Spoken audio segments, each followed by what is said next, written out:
So let's talk about the Blood Angels army set, bringing 2 new cool characters, and Death Company in Primaris, but maybe not in the way that people might have hoped. At first glance, the box set does look like it's got quite a big discount on the miniatures within, so let's talk about its pros and cons, and how good a deal it looks overall.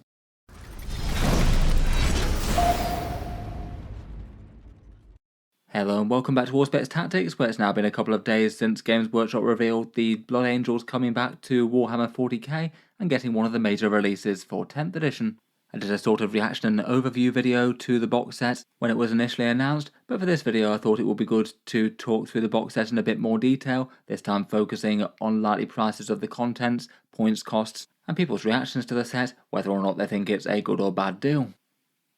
Here are the contents of the box set. We've got new Lamartes and new Asterath the Grim, 10 Jump Intercessors and 10 Assault Intercessors, 1 Brutalis Dreadnought, 4 sets of the new style Blood Angels upgrade sprue, which is Games Workshop's main idea for how you turn the Intercessors into Death Company, the new Codex supplement for Blood Angels, and also the datasheet cards for quick reference. Currently we don't know an 100% confirmed release date for this yet, but given Games Workshop's usual preview practices, it's probably going to be sometime within the next couple of months, coming after the Imperial Agents Codex and all of those Battle Force box sets, and then individual releases of the upgrade sprue characters and any other new Blood Angels kits that are coming, probably a month or so after this box set comes out. Let's talk through the models in turn, how much they cost from Games Workshop individually, and what happens when we put them all together. Given we've now got 4 shiny new Battle Force box sets to have on the horizon, for the channel's regular monthly giveaway for September, I thought it could be nice to give people a choice out of any of the 4 of them. 8 channel viewers with a chance to win either this Blood Angels army set or any of the Inquisition Battle Force boxes. The giveaway following all the standard rules for the ones on the channel, and I'll cycle back to that at the end of this video. First up, for pricing for the army set, so far in 10th edition Games Workshop have had 2 army sets in a similar sort of style. The Crew Hunting Pack and the Deathwing box set, and they were both £135, $220 or €175. They both do feel like really quite similar releases to this one, the Deathwing one in particular. That one was done in a similar sort of style with a smattering of new models and new upgrade sprues, but 10 previous Terminators that we'd already seen, where the only difference is that the upgrade sprues make them a bit more Deathwing-ish. The price tag for these ones though was in March, and that was pre-price rise. As a result, I'd strongly expect these to be going up by something like £5 to £10 or $10 to $15, and it's not impossible that it could be more than this, at least compared with these box sets. If it did release at that sort of price tag, even with the increase, it would still look like probably the best deal out of these, at least on paper, by quite a long way. Broadly speaking, that's good news if they do wind up sticking to the same price point, but it could just be bad news if they wind up charging more for it as a result. There have been similar sort of launch boxes in the past that cost more than these ones, such as the Chaos Knights one in 9th edition, which was particularly pricey. In any case, quickly cycling through the miniatures. First up, we've got new Lamartes. Quite a fun resculpt. I really like his leering skull mask, the banded metal armor plates, and the new take on the Blood Crozius. He'd likely be £28 or $45, that price point being Games Workshop standard ones for just about any namespace brain character that isn't overly large. If he keeps the same rules, he could be a particularly helpful miniature for Blood Angels collectors. It's one of the stronger things to run with them in game, though it does look like the Death Company are going to be getting quite a big shake up with unit choices. Maybe hard to know if he'll have the same impact as a result.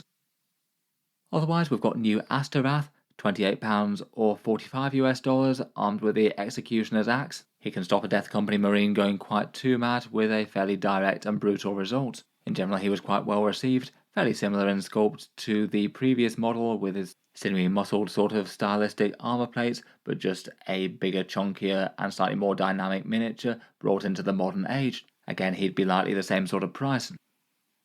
Then for the foot troops of the box, we've got essentially the new Death Company. Though I feel like this was a bit of a disappointment for the box set release. I think when people were expecting Blood Angels to get redone, they were hoping for a fully unique kit to represent Death Company Space Marines, so actual new models with flavour on them on all their armour plates, as opposed to just Intercessors with an upgrade sprue. Unfortunately, the latter is what we've got, even if the upgrade sprue is a bit better than the previous one that they had. Essentially head swaps, a few charms, amulets, icons and shoulder pads and things, and otherwise for executing the Death Company's actual look, that's basically just done with paint. The Blood Angels upgrade sprue could be fairly equally applied to Assault Intercessors. The only bit of unique gear that they get is the two-handed Eviscerator chainsword that is likely to have its own profile and make the Death Company squad just hit that little bit harder compared with most.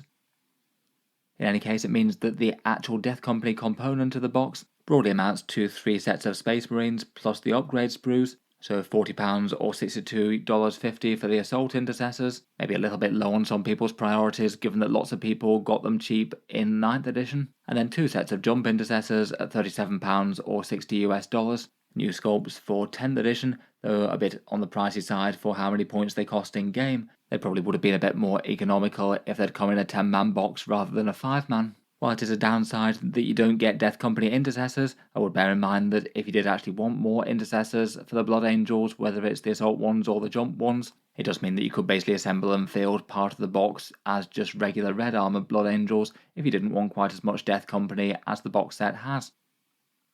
These guys are basically paired with those Blood Angels upgrade sprues and transfer sets. This is the bigger and badder Blood Angels upgrade sprue that's kind of on par with the Black Templars and the Dark Angels ones. $35 or £21.50 judging by the Dark Angel one to buy them separately.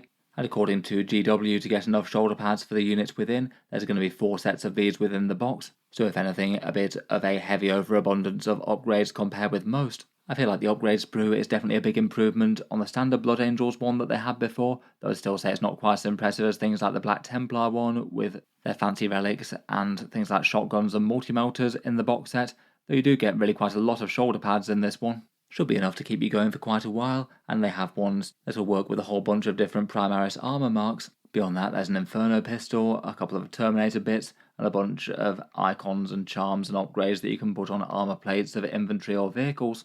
I may be a little bit disappointed that there weren't a few more Blood Angels heads. Most of the themed heads are bare-headed options, which are kind of fun, and they do have some nice Blood Angel Space Vampire fangs, but quite a lot of people like helmets on their Space Marines, and maybe a bit disappointing that there's only one unique Blood Angels one here.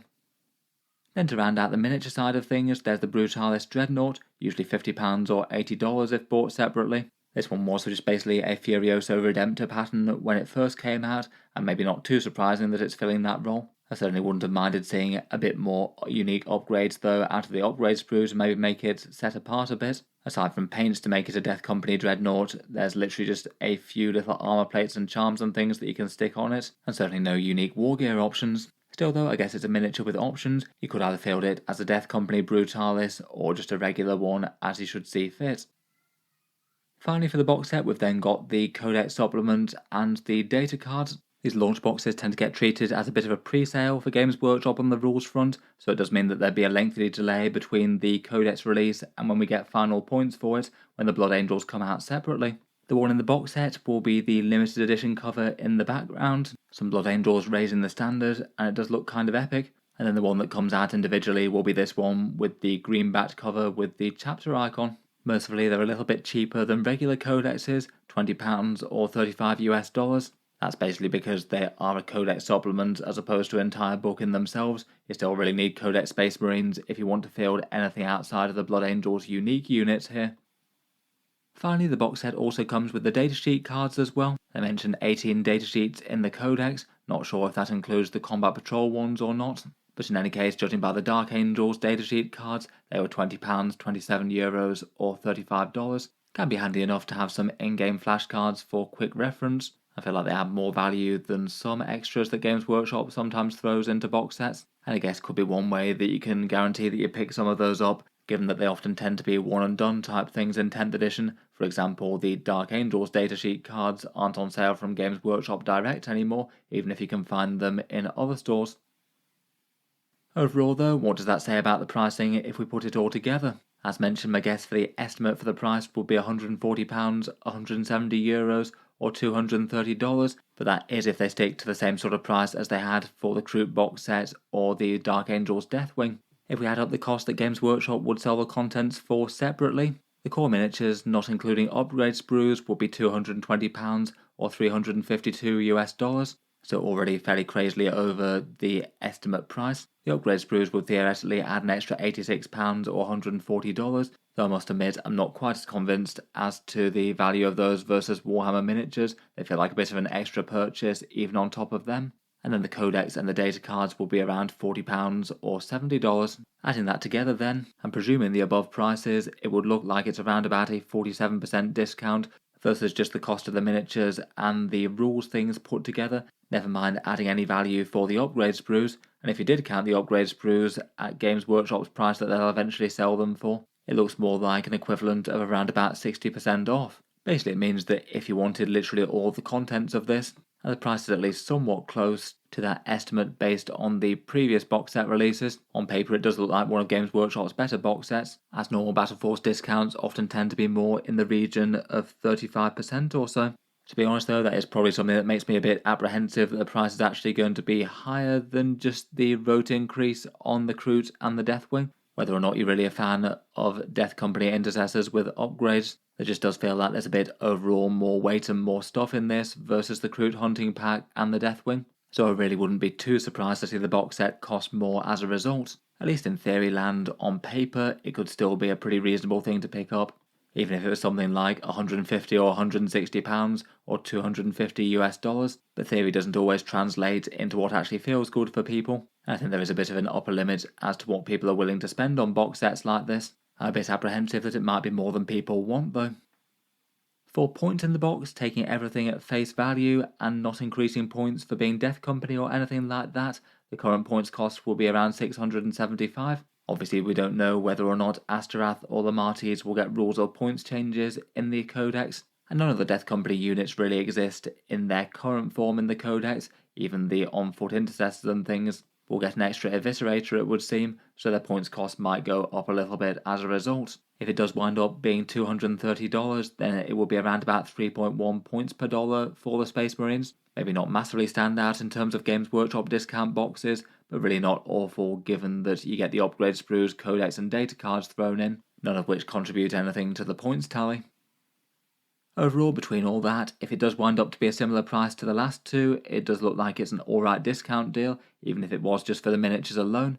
And even if they do put up the cost a little bit, at least relative to Games Workshop's other offerings, it's still not looking like it'll be outright bad. Obviously, Warhammer in general is expensive though. The new characters are both fairly well received, and it's particularly good if you really do place a lot of value in those Blood Angels upgrade sprues. I wouldn't be surprised if this turns out to be one of the best places that you can possibly get your hands on them once it's gone away and all the regular Codex stuff comes out. For criticisms and downsides, the biggest one is that most of the box set is just maybe a little bit disappointingly close to essentially Ultramarines with an upgrade sprue and a black paint job.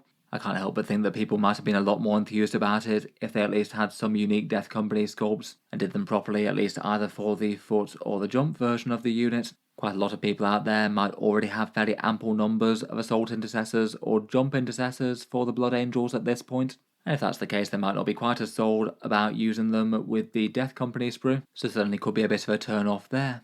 Beyond that, Games Workshop certainly hinted that there'd be more Blood Angels releases that they haven't shown off yet, perhaps a new Sanguinor and new Sanguinary Guard being some of the most likely to turn up, potentially more surprises as well. If they do go on to tease or reveal a whole bunch of those, I can't help but think that the box set might look a bit less exciting by comparison, particularly if you're comparing some essentially upgrade sprue intercessors versus say some new Sanguinary Guard if they're well received. Having Death Company be updated in this way and likely causing the loss of the firstborn Death Company is going to be a bit of a blow as well. It'd be a shame not to field Power Fist and Inferno Pistol type squads or Thunderhammer type squads outside of games using Legends. Finally, I'd also bear in mind that we don't know what the new Combat Patrol might bring yet as well. That'll be another discount offering that will be sticking around a bit longer for the Blood Angels. Admittedly, for 10th edition, the vast majority of the Combat Patrols have been fairly poorly received versus their ones that they were released, but a few have bucked the trend. In particular, the Custodes one almost made their Battle Force box set look a bit bad by comparison. And I guess you never know, there might be an outside chance that the Blood Angels do actually get an interesting one, though we'll wait and see on that front.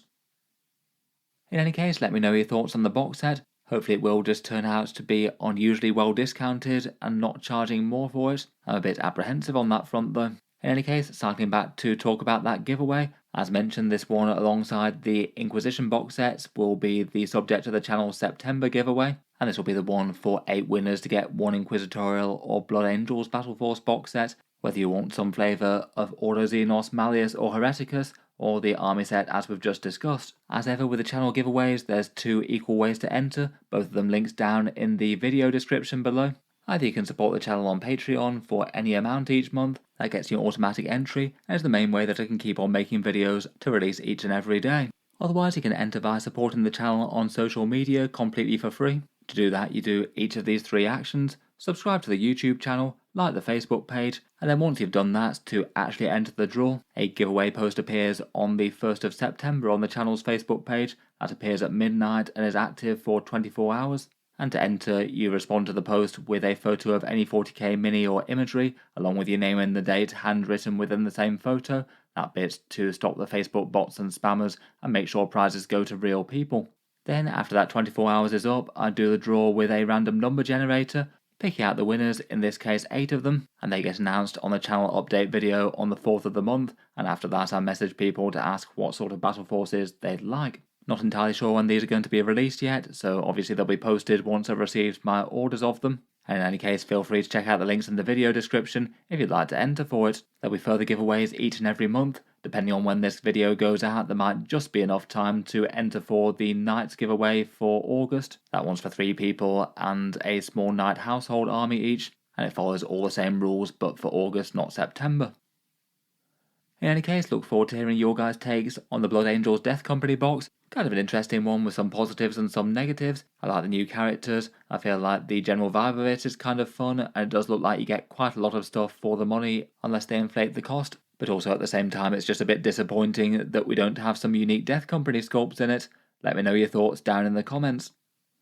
Feel free to subscribe to Auspex Tactics if you'd like to see more like this. I'll certainly look forward to talking at any Blood Angels rules previews once we get them, and review the codex in full once the rules get out. Finally, if you have been enjoying all the videos on the channel, I would just like to mention the channel's Patreon page once more. As well as entry for those giveaways, there are a few other advantages it gets: seeing certain videos early, occasional votes to see what sort of things come next on the channel, and other things like names in the credits and Discord roles and things. If any of that sounds interesting, or you'd just like to help support, the link's down in the video description. In any case, an enormous thank you for listening, and I'll hope to see you guys next time.